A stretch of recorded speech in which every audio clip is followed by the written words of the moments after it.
Ang Diyos pa rin ang patuloy na muna. Walang magaling sa kanyang mga countries. Alam natin na kumbaga maraming marurunong dito mga kapatid. Huwag kayong mag-expect sa akin na kung ano man mga kapatid. Hindi taas sa expectation nyo dahil praise God. Ito yung kumbaga first time siguro mga kapatid. Hallelujah. Alam niyo naman pag first time kumbaga pinakabahan yan.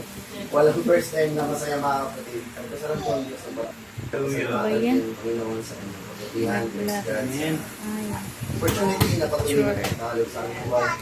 Pag hindi ito magaling responsibilidad mga kapatid. No?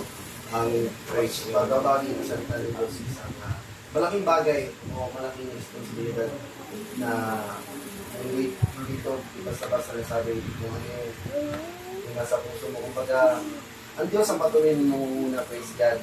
At nagpapasalamat ako sa Panginoon sa pastor. At higit sa lahat sa buhay. Hallelujah. Kumbaga, dapat ito ay last week pa mga kapatid. Podcast. Yun nga. Salamat sa Panginoon. Praise God. Kasi mamingkay. Kasi kung wala rin po nakaalam ng mga kapatid. Mas ang Diyos ang patuloy ng muna, praise God. Kumbaga, itong topic ko na itong mga kapatid is mga kaibigan natin lahat. Yun na nga, iwan ko, may tita, sinita si mami, nawala, praise God, matay ba mga kapatid? Hindi natin alam yung buhay ng tao, kaya praise God na, yun nga, sinasabi na healthy dahil payat. Hindi natin alam, sabi nga, lahat nagulat mga kapatid sa family nila mami. Kumbaga ngayon, medyo busy kami dahil yun nga lahat ng mga pamilya ni mami dahil Quezon, yung baga ng Manila ay dito sa bayan ng system.